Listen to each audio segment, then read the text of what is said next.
सांसें टूट रही है, लोग परेशान हैं। इस वक्त कांग्रेस और बीजेपी में ऑक्सीजन को नहीं बांटा जा रहा। केंद्र की सरकार गुजरात को ज्यादा ऑक्सीजन देती है, बीजेपी के राज्यों को ज्यादा ऑक्सीजन देती है। उसी तादाद में जो हमारे मरीज है वो ज्यादा आ रहे हैं, हमें कम ऑक्सीजन देती है। इससे ज्यादा पाप हो सकता है कि जो बदले की भावना से राजस्थान के लोगों की जो सांसें छीनी है, उसके लिए राजस्थान और देश की जनता इनको कभी माफ नहीं करेगी। इस संकट की घड़ी में भारत की बीजेपी की सरकार फेल हो गई, बीजेपी के नेता फेल हो गए, और ये जो खजाना जिस पर ये कुंडली मारकर बैठे हैं, ये देश की जनता का खजाना है, ये कांग्रेस और बीजेपी का खजाना नहीं है। जीत कांग्रेस के नेताओं के लिए, मुख्यमंत्री के लिए ऑक्सीजन का काम करेगी। देखिए, ये जीत निश्चित रूप से उत्साह बढ़ाएगी। ऑक्सीजन की जगह ऑक्सीजन ही काम करेगी। सांसें टूट रही है, लोग परेशान हैं। इस वक्त कांग्रेस और बीजेपी में ऑक्सीजन को नहीं बांटा जाना चाहिए। ऑक्सीजन लोगों की सांसें बचाने के लिए होनी चाहिए। ऑक्सीजन ना धर्म देखती है, ना जाति, ना पार्टी। ऑक्सीजन से यदि किसी की सांस बचती है तो ये हमारा राष्ट्रीय धर्म है। और इस वक्त ऑक्सीजन मैनेजमेंट केंद्र सरकार ने बेवजह अपने हाथ में ले लिया। पिछली बार केंद्र सरकार के पास जब ऑक्सीजन मैनेजमेंट नहीं था तो किसी राज्य में ऑक्सीजन की कमी नहीं थी। हमने नहीं, हर मीडिया ग्रुप ने, हर अखबार ने ये लिखा कि राजस्थान को जितनी ऑक्सीजन मिलनी चाहिए उतनी ऑक्सीजन बीजेपी नहीं दे रही। केंद्र की सरकार गुजरात को ज्यादा ऑक्सीजन देती है, बीजेपी के राज्यों को ज्यादा ऑक्सीजन देती है।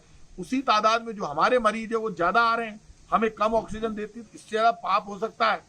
तो केंद्र ने ऑक्सीजन पर कब्जा करके जो बदले की भावना से राजस्थान के लोगों की जो सांसें छीनी है, उसके लिए राजस्थान और देश की जनता इनको कभी माफ नहीं करेगी। कई राज्यों में ऑक्सीजन ज्यादा है, वहां ऑक्सीजन की जरूरत नहीं है, और कई राज्यों में ऑक्सीजन की कमी है जहां लाशों के ढेर लग रहे हैं। तो ये लाशें बिछाने के लिए आपने राज लिया है केंद्र का। केंद्र की पहली बार परीक्षा हुई है।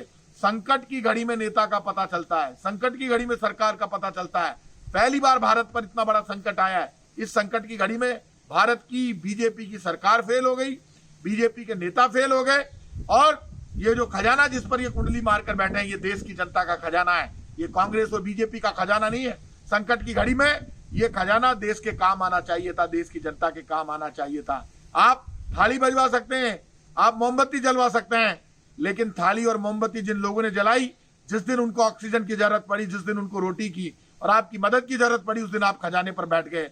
अब तक तो 5 करोड़ कंसंट्रेटर आ जाने चाहिए थे देश में, लेकिन आपकी इच्छा शक्ति नहीं है, आप में काम करने की भावना नहीं है, आप में लोगों को बचाने का जोश नहीं है। पूरा देश तड़फ रहा है ऑक्सीजन की कमी से। कहां है सरकार, भारत की सरकार? ढूंढ रहे हैं लोग। ये संकट में बड़ी बड़ी बातें किया करते थे कि हमारा नेता कहां है? वो हमारा नेता जो देश की बात करता था। वैसा ही धोखा हो गया जैसा नोटबंदी में धोखा हुआ था, वैसा ही धोखा हो गया जैसा जीएसटी में धोखा हुआ था। नोटबंदी के लिए भी 50 दिन मांगे थे। अब तो आज ऑक्सीजन नहीं है। अब तो कम से कम भेदभाव बंद करो और देश की जनता के लिए खजाना खोलकर ऑक्सीजन उपलब्ध कराओ, जिससे लोगों की सांसें बच सके।